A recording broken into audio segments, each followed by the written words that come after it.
207年，刘备三顾茅庐，邀请诸葛亮出山，诸葛亮未出茅庐，已知三分天下。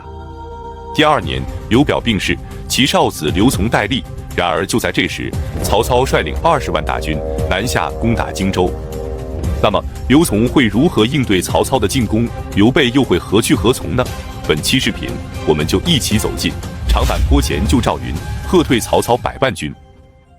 得知曹操率领20万大军前来攻打荆州的时候，刚刚继任的荆州牧刘琮非常恐慌，连忙召集部下商议。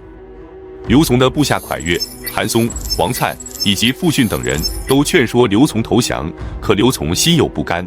他说：“我想与诸位据守荆州，保住我父亲创立的基业，然后再静观天下的变化，不可以吗？”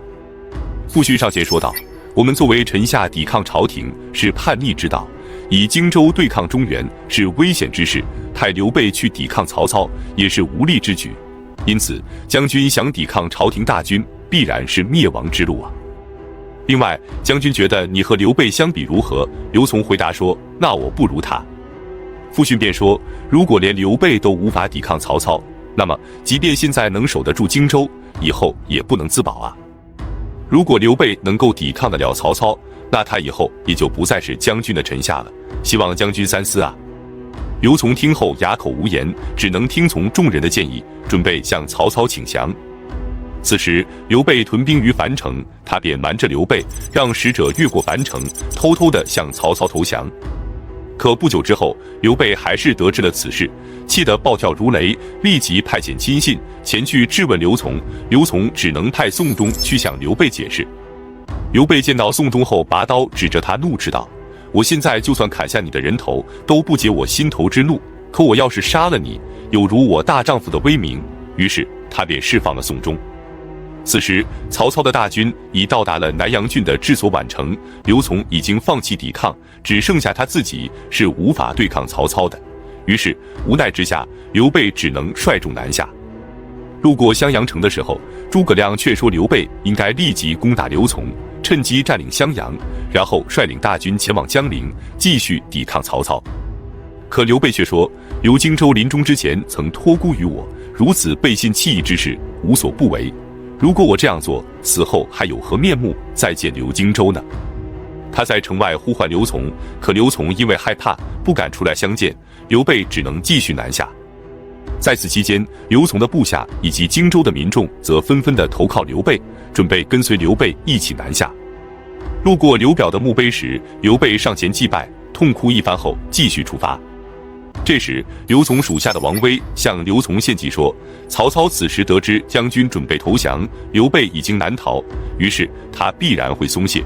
只要能给我数千骑兵，我便在险要之地打他个措手不及，必能擒获曹操。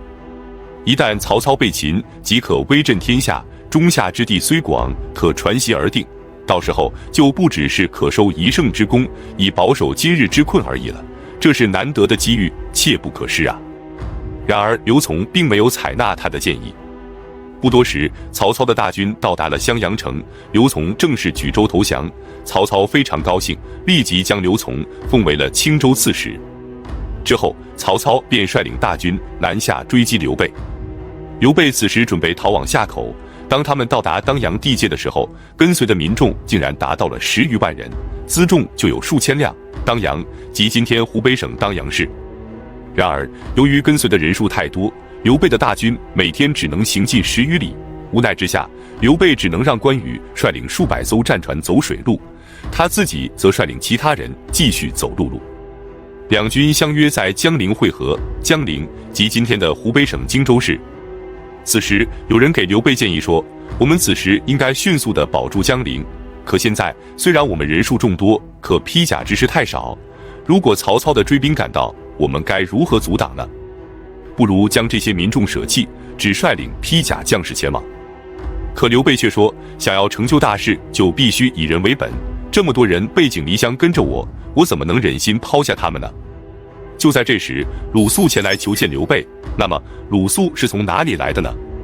原来，鲁肃得知刘表病逝后，就对孙权说：“荆楚之地与我江东相邻，如果能占据此地，便可打下建立帝王之业的基础。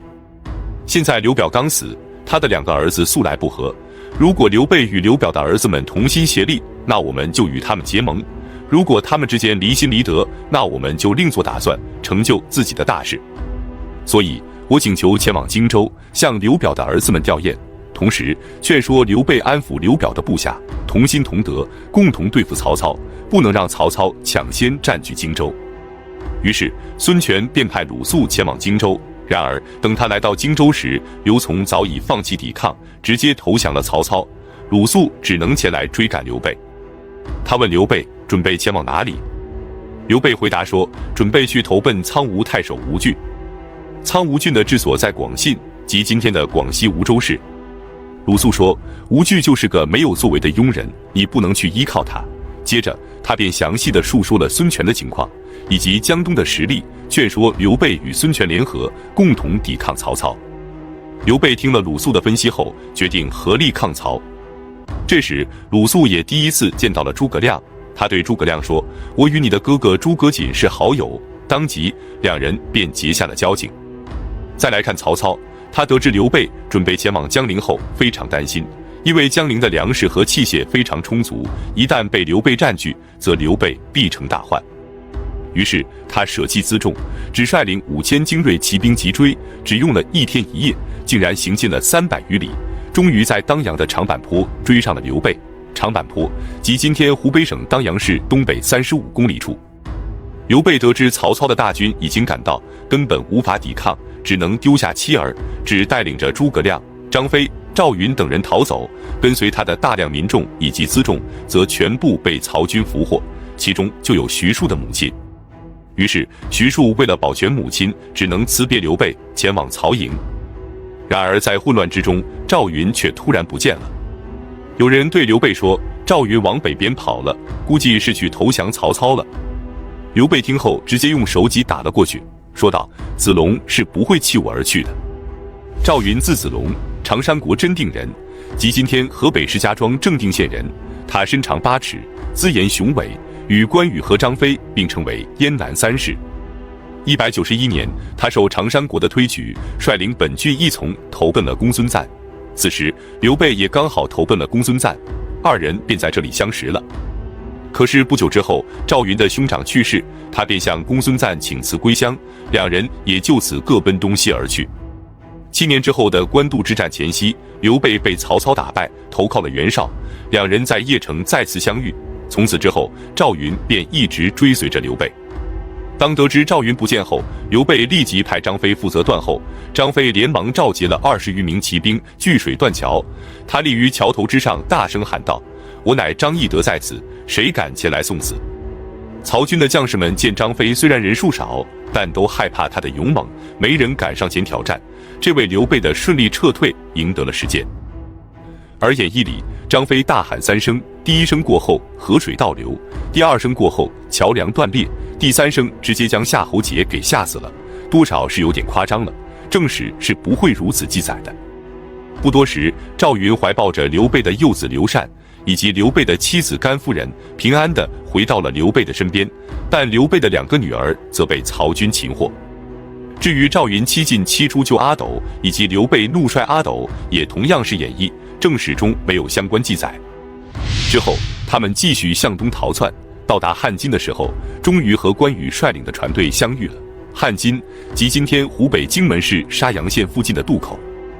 当他们渡过沔水的时候，又遇到了刘表的长子江夏太守刘琦，他率领1万多人与刘备会合，之后两军共同前往夏口，即今天湖北省武汉市汉水之北。到达夏口后，诸葛亮对刘备说，如今态势紧急，我打算亲赴江东，求救于孙权。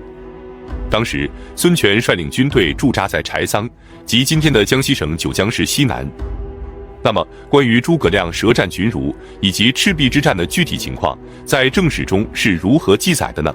我们下期接着讲述。赤壁之战是中国历史上以少胜多、以弱胜强的经典战役之一，也是三国时期最著名的战役。《三国演义》中，诸葛亮舌战群儒，智击周瑜，草船借箭，以及借东风之后，庞统的连环计、黄盖的苦肉计、关羽在华容道放走曹操等，都出于此战。那么正史中关于赤壁之战是如何记载的呢？本期视频我们就一起走进三维地图讲解之赤壁之战。首先，我们来看一下赤壁之战前夕的天下局势。208年，曹操平定北方后，罢免了三公，重新设立丞相的职位，并自任丞相，大权独揽。接着，他便率军南下，准备攻打荆州。就在这时，荆州牧刘表病逝，其幼子刘琮继位。当得知曹操大军压境的时候，刘琮瞒着刘备主动向曹操投降，刘备无奈，只能率部南下。当走到长坂坡的时候，被曹操追上，刘备抛下妻儿，仅带着诸葛亮、张飞、关羽、赵云等人逃走。最后，张飞在当阳桥挡住曹军，赵云救出阿斗以及甘夫人之后，刘备率军前往夏口。至此，曹操继北方之后，又拿下了荆州，只要再打败孙权，则天下基本平定，距离统一华夏、成就帝王之业也就指日可待了。这时，贾诩劝告曹操说：“你已经打败了袁绍，现在又将汉水以南收入囊中，威名远著，军事甚大。相邻物资丰饶，你只需要褒奖官吏，安抚百姓，使百姓安居乐业，则不需要劳师动众，就可以让江东积福。”可曹操并没有听从贾诩的建议，继续进军江东。再来看刘备，此时他属下只有关羽率领的万余水军，以及刘表长子刘琦的万余人马屯驻于夏口，而曹操的几十万水军则从江陵出发，顺江而下前来追击刘备，情况万分危急。这时，诸葛亮对刘备说：“现在形势危急，我请求前往江东，去向孙权求救。”孙权此时屯兵于柴桑，于是诸葛亮便跟随鲁肃前往柴桑。见到孙权后，诸葛亮说：“如果你想以吴越之众对抗曹操，那就应该尽早与他断绝关系，要不然还不如直接投降，向他称臣算了。你外托服从之名，内怀犹豫之计，恐怕是要大祸将至了。”孙权听后很不高兴，反问道：“那刘备怎么不去投降呢？”诸葛亮说：“刘豫州是皇室后裔，英雄才略，怎么能够屈居曹操之下？”孙权愤怒地说道：“我怎可能把江东故地以及10万精兵拱手奉送给曹操呢？我有意联合刘备，可刘备在长坂坡刚刚打了败仗，如何能够抵抗曹操的大军？”诸葛亮说：“刘豫州虽然败于长坂坡，但还有关羽率领的水军1万人，刘琦的水军也不下万人。况且曹操为了追赶刘豫州，一天一夜奔驰了300余里，已经到了强弩之末。而且北方人不善于水战，荆州的民众虽然归附了曹操，但并未心悦诚服。只要将军命令猛将统领数万大军，与刘豫州齐心协力，定能打败曹操。曹操战败后一定北还，到时候荆州和江东的势力就会增强，鼎足之势便可形成。所以成败就在今日，望将军三思。”孙权听后非常高兴，立即召集部下商议。就在这时，曹操的书信到了，他告诉孙权：“我奉天子之命讨伐叛逆，现在刘琮已经降服，接下来我便准备率领80万大军，与将军在江东会猎。”孙权把曹操的书信给部下们传看，众人无不惊慌失色。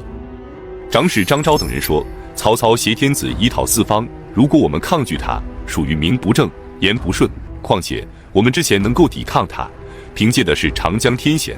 可现在曹操已经占据荆州，不仅得到了荆州的水军，还有数以千计的蒙冲战船，长江天险也与我们共有。如果曹操水陆并进前来攻打，我们恐怕难以抵抗。因此，不如迎接曹操，投降朝廷。”孙权听后颇为郁闷，起身上厕所的时候，鲁肃便跟了出来。孙权握着他的手说：“你是有什么话想对我说吗？”鲁肃说：“我听了他们的建议，全都是误导将军。我鲁肃可以投降曹操，可将军不行。如果我投降了曹操，还可以当个州郡的长官，可将军要是投降了，打算去往哪里安身呢？希望将军早定大计，不能听信他们。”孙权叹息说：“他们太让我失望了，只有你和我的想法相同。”鲁肃便建议孙权应该立即将周瑜召回商议。周瑜返回后告诉众人，曹操尚未完全平定北方，就敢舍弃鞍马，改用船舰与我江东抗衡。而且现在是严寒季节，战马缺乏草料，中原的士兵远道而来，定会水土不服，发生疾病。以上几点，都是兵家大忌，可曹操却贸然行事。我请求率领精兵数万进驻夏口，一定能为将军击破曹操。”孙权听后非常高兴，立即拔出佩刀砍向面前的奏案，向众人说道：“从今往后，如果胆敢再说投降曹操之事，就和面前的这张奏案一样的下场。”当天夜里，周瑜再次面见孙权，他说：“众人听说了曹操的80万大军，就惶恐不安。但据我分析，曹操率领的中原将士不会超过15、16万，而且长期征战，早已疲惫不堪。荆州投降的将士最多也就7、8万人，但是这些人心怀猜疑，人数虽多，但并不可怕。我只需要5万精兵足矣。”孙权拍着周瑜的后背说道：“你能这么想，我非常欣慰。张昭和秦松等人只顾着自己的妻儿，私心太重，让我非常失望。只有你与鲁肃和我的想法相同。可是5万精兵，我暂时还无法给你，只能先给你3万。至于战船、粮草及武器，都会给你备齐。你与鲁肃和程普率兵先行，我再继续调集兵马，作为你的后援。如果你能战胜曹操，那就当机立断；万一要是失败了，你就退到我这里来，我们一起与曹操决战。”至此，孙权与曹操的大战一触即发，赤壁之战正式拉开了序幕。孙权任命周瑜和程普为左右都督，鲁肃为赞军校尉，大军从柴桑出发，前往江夏郡与刘备的大军会合。刘备此时驻军于樊口，即今天鄂州市向西90里的长江出水口。他每天都派出巡逻的士兵在江边眺望着孙权的军队。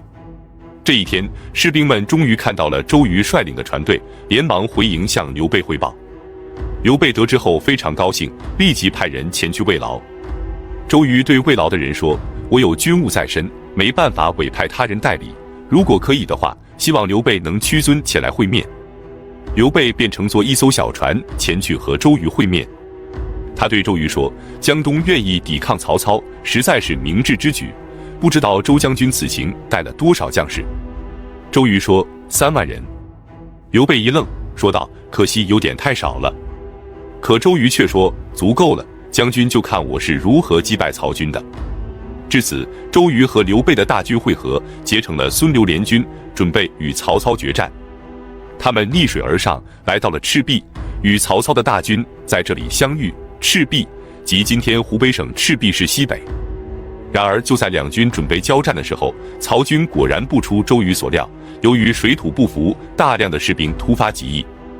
两军相遇后立即展开激战，结果曹军被打败，不得不退到长江北岸的乌林，而周瑜则率军驻扎在长江南岸，两军隔江展开对峙。由于北方的士兵不擅长水战，于是曹操下令将所有舰船连接起来，人和马便可在船上如履平地。黄盖得知后，立即向周瑜建议说：“如今敌众我寡，难以长期相持，曹军已经将战船连在了一起，如果采用火攻，定可击败曹军。”周瑜深以为然，立即采纳了黄盖的建议。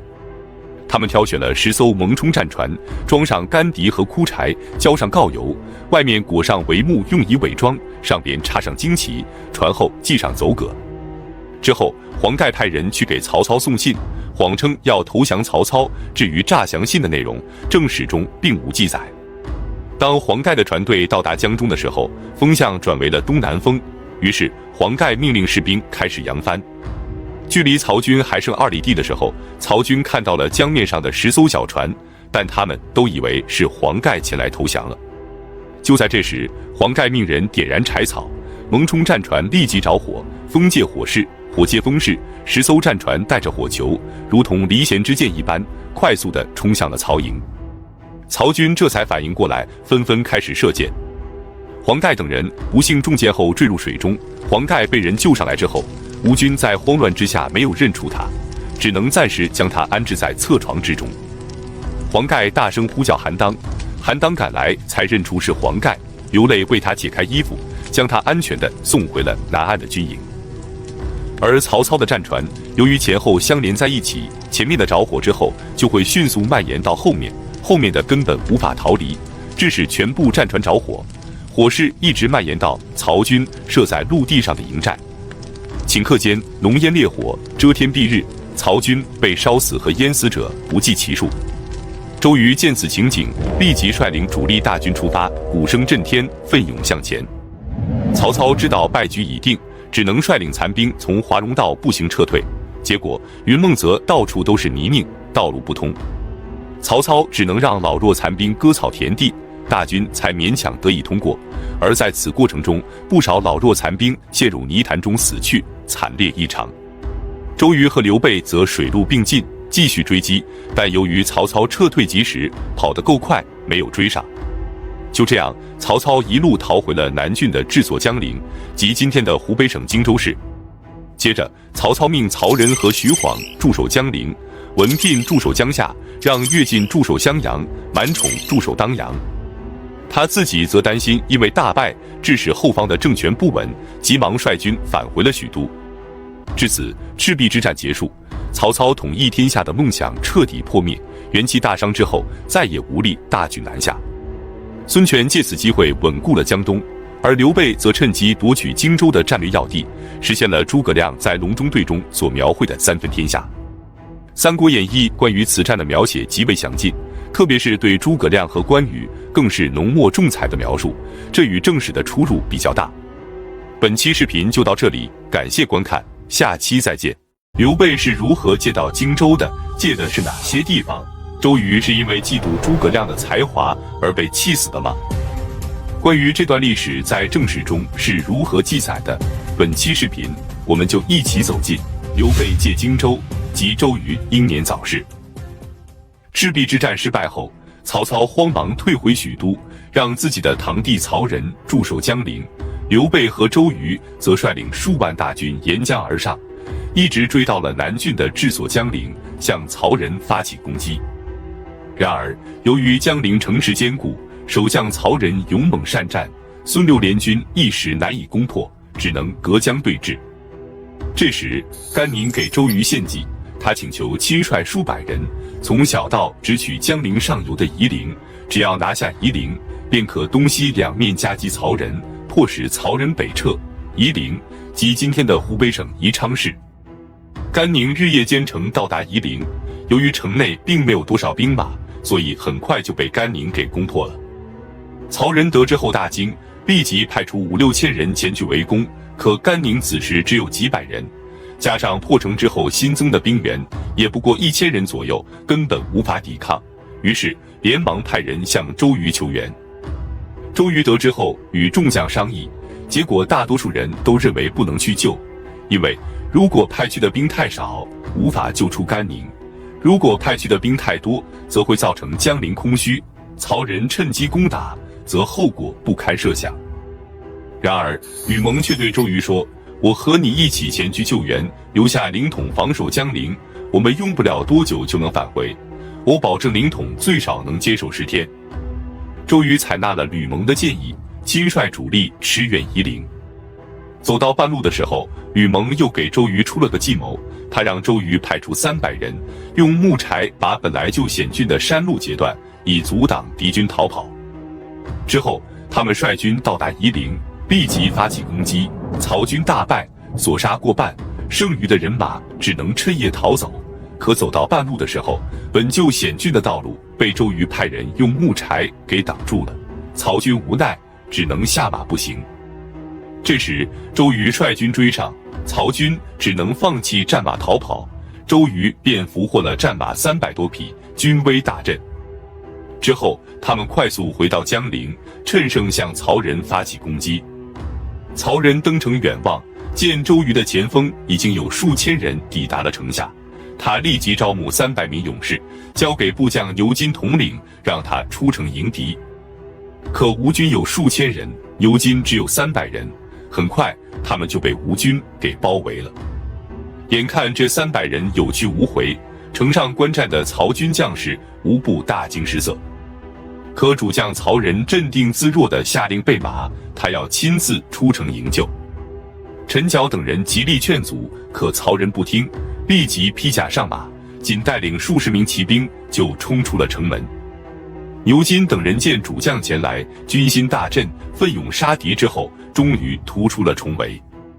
就在众人稍微舒了一口气的时候，只见曹仁再次冲入敌阵，因为敌阵之中还有被困之人，通过一番厮杀，曹仁将剩余人马全部救出，这才退回了城里。陈缴等人无不感叹道：“将军真乃神人也。”就这样，周瑜和曹仁谁也战胜不了谁，双方只能在城下对峙。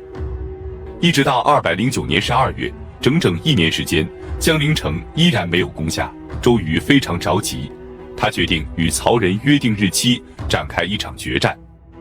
曹仁立即答应，于是双方便在江陵城外摆开阵势，互相冲杀。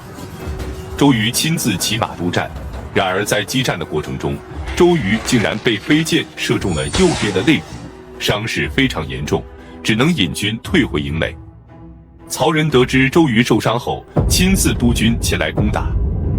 周瑜见状，强忍着伤势从病床上起来巡视各营，激励将士。吴军奋勇杀敌，曹仁抵挡不住，弃城而走，江陵城终于落入了周瑜之手。孙权得知后非常高兴，任命周瑜为偏将军，兼领南郡太守。那么，周瑜和曹仁鏖战期间，刘备去往哪里了呢？原来，刘备听取了诸葛亮的计谋，他趁周瑜和曹仁激战之时，表刘表的长子刘琦为荆州刺史，率领大军前往荆州南部。结果，武陵太守金旋、长沙太守韩玄、贵阳太守赵范、零陵太守刘度全部投降，刘琦不费吹灰之力拿下了荆州南部的4个郡。不久之后，刘琦病逝，众人便推举刘备为荆州牧。周瑜将南郡长江以南的地盘分给刘备，刘备将治所设在游江口，之后改为公安城，任命诸葛亮为军师中郎将。至此，随着周瑜夺取南郡，刘备招降荆南4郡，兵家必争之地的荆州7郡，分别被曹操和刘备以及孙权瓜分。其中，曹操占据着南阳郡以及江夏郡长江以北的部分，孙权占据着江夏郡长江以南的部分以及南郡的大部，刘备则得到了荆南4郡以及南郡长江以南的部分。之后，刘备亲自前往京口与孙权会面。这时，周瑜认为刘备是个巨大的威胁，连忙给孙权写信，建议把他安置在吴郡，给他修筑宫室，赐给他美女和珍宝，让他享受声色之余，然后让他与关羽和张飞分开，趁机软禁刘备。